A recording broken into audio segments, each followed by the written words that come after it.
সহকর্মী স্বাগতর প্রমোশনের পার্টি ছিল আজ। তাই অফিসের পর এক নামি রেস্টুরেন্টে স্বাগত সবাইকে ডিনার করাতে নিয়ে গিয়েছিল। যাই হোক, স্বাগতর পার্টি দেওয়ার পর কয়েক মাস যেতে না যেতেই আবার তার বাড়িতে সহকর্মীদের নিমন্ত্রণ করে সে। তবে তার পুরনো পৈতৃক বাড়ি নয়, কলকাতা শহরের এক অভিজাত এলাকায় 3 BHK ফ্ল্যাট কিনেছে সে, আর সেটারই গৃহপ্রবেশের নিমন্ত্রণ করেছে সে। গৃহপ্রবেশের দিন অন্যান্য সহকর্মীদের সাথে গৌরব যখন স্বাগতর নতুন ফ্ল্যাটে প্রবেশ করে, অবাক হয়ে যায় সে। দুর্দান্ত ইন্টেরিয়ার, দামি আসবাব, ঘরের চারিদিকে শৌখিনতার ছোঁয়া। অফিসের অন্যান্য সহকর্মীদের মতো গৌরবও এটা ভেবে অবাক হয় যে এই চাকরিতে সে মাইনে পায় যা, তাতে এত বড় ফ্ল্যাট কেনা, তাকে সাজানো কিভাবে করলো সে।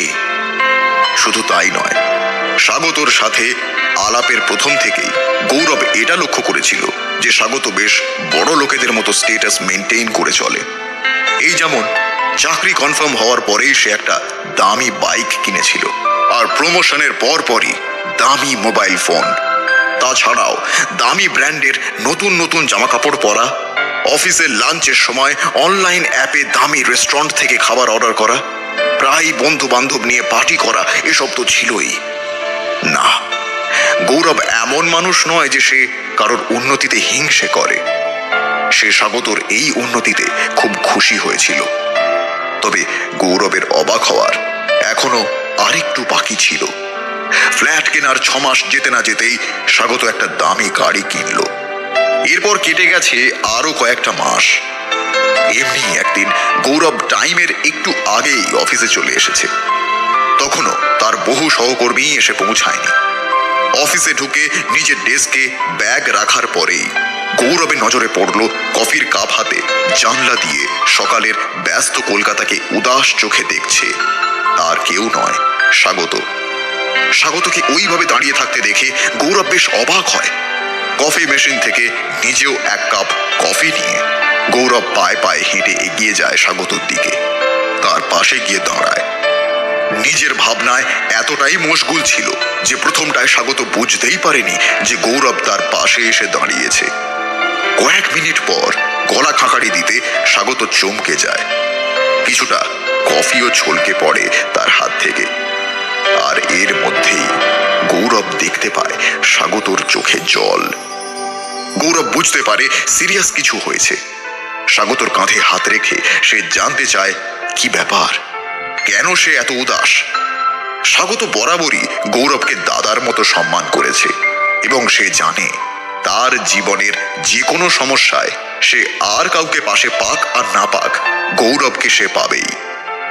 তাই কোনো রকম ইতস্তত বোধ না করেই স্বাগত বলে, গৌরবদা, আমার বাবা খুব অসুস্থ। ডাক্তার বলেছে বাবার একটা অপারেশন করাতে হবে, কিন্তু এই মুহূর্তে আমার হাতে একটা টাকাও নেই। গৌরব জিজ্ঞাসা করলো, কেন? তুমি এতদিন ধরে চাকরি করছো, তোমার কোনো সঞ্চয় নেই? না গৌরবদা, আমি আগা গোড়া লোনে ডুবে আছি। একদিকে ফ্ল্যাটের লোন, আর একদিকে গাড়ির লোন। এই দামি মোবাইল ফোনটাও তো EMI-তেই কেনা।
বেসিক নিডস কোনগুলো, সেখানে ব্যয় করে তারপর ভবিষ্যতের জন্য নির্দিষ্ট পরিমাণ অর্থ সঞ্চয় করার পর যদি তোমার হাতে কিছু টাকা অবশিষ্ট থাকে তবেই তুমি সেটা নিজের বিলাসিতার জন্য খরচ করতে পারো।